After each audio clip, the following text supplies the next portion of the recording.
So, this is a beginning of this is the first of a series of video inventories of what what I have laying around that I could let go of. Most of these came from Reverb, and if I have to, I could go find them on my old purchases, but it would be somewhat of an ordeal and won't change what they are or what they're worth. So we'll look at each one. There's also one more, but it's missing the back. These have most of their critical parts. Some of these I'll get them and start to work on them and then set them aside for various reasons. This one has no name, brand name that I can find, and it's technically called, the style is Mando Lute. This is the lute shape. It's not an A style or an F. And the main thing is it has a solid spruce top. There's a crack right here. You can probably see it, but it's repairable. There's another crack here. That's repairable. Before we turn it over, I'll point out that it has good celluloid intact binding. This instrument is closer or right in the middle of mid-grade, not low end. Solid spruce top.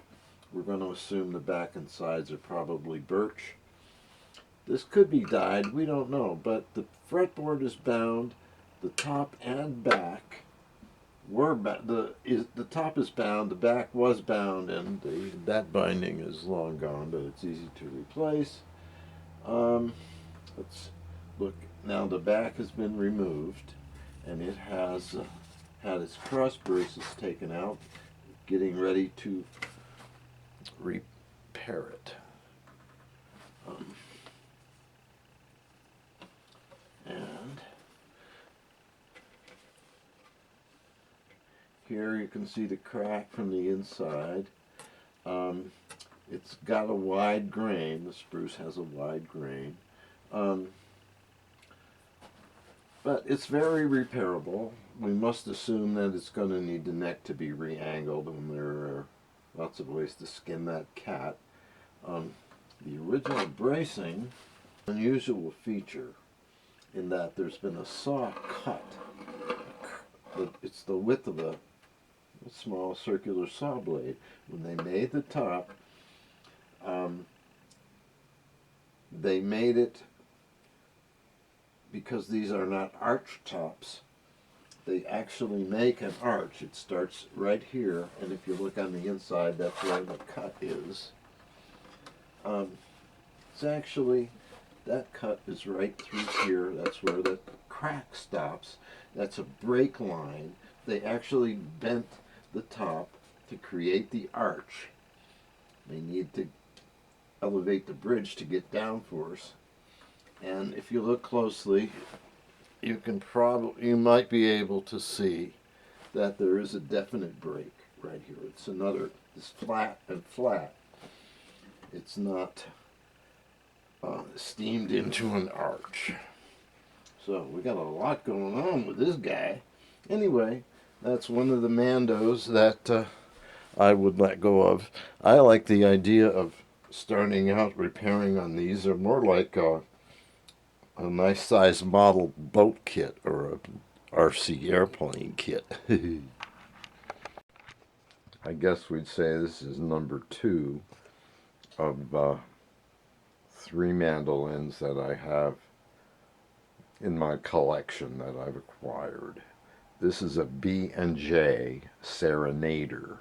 I'll zoom in on the headstock, but we don't think we're going to see much. Yeah, it's pretty good. Part of the B&J logo decal has gone. I think we're left with the upper part of the B.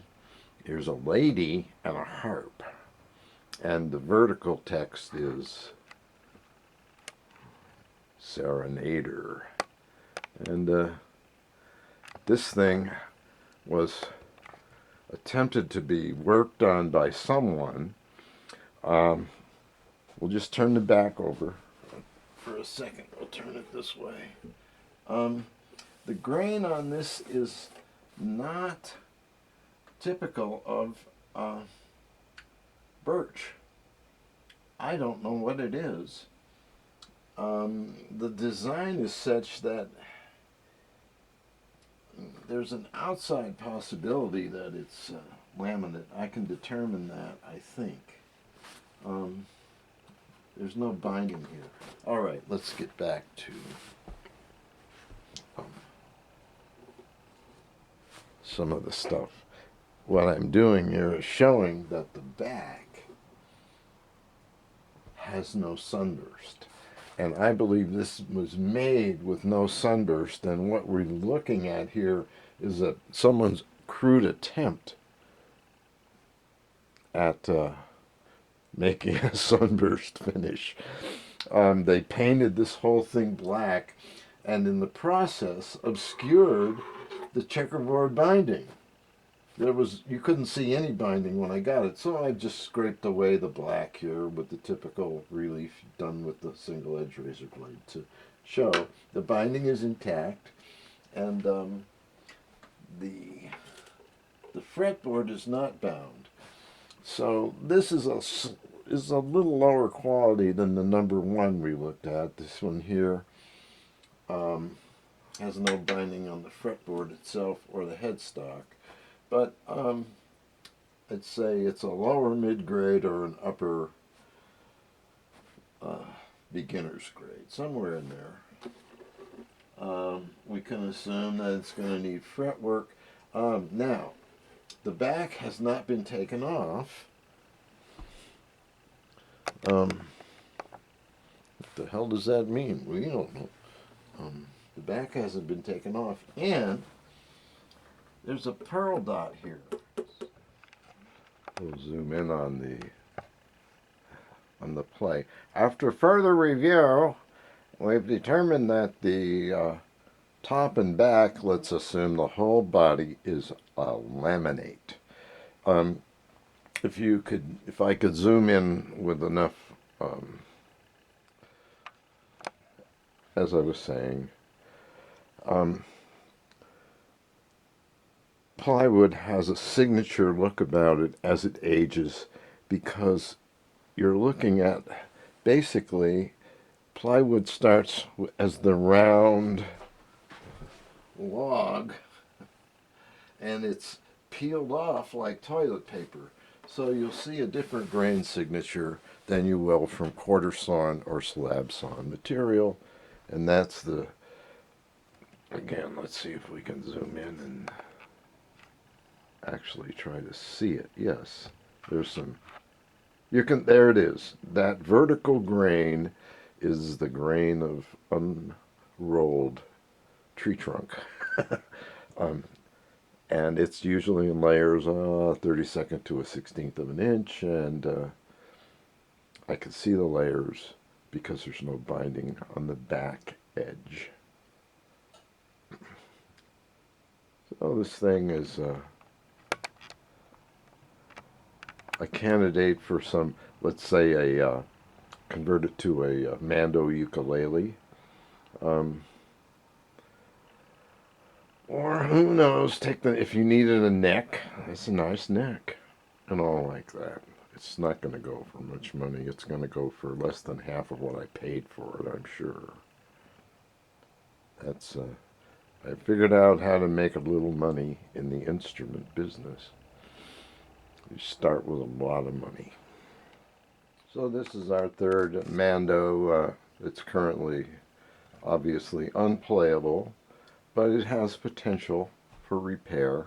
This one is a solid birch body, back and sides, possibly the neck too. The tuners are intact and appear to be workable, but one tuner has quite a bend in it. It still tunes, and you can attempt to unbend it, and it may break because the bend is somewhat severe. I bought it because I liked the Decalomania image, but it's halfway gone.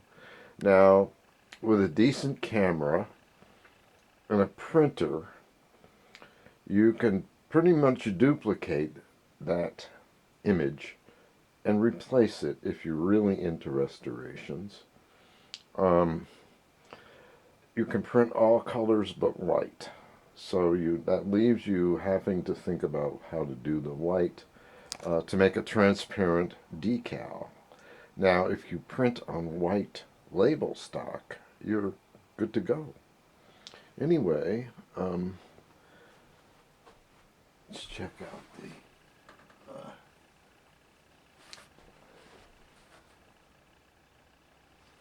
the sound hole does have binding, but the decorative rosette that you can see is worn away is also a decal. Let's kick it back here. The neck looks a little narrow to me, but the fretboard is missing.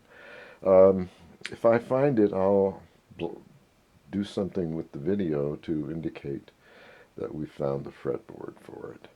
I believe the back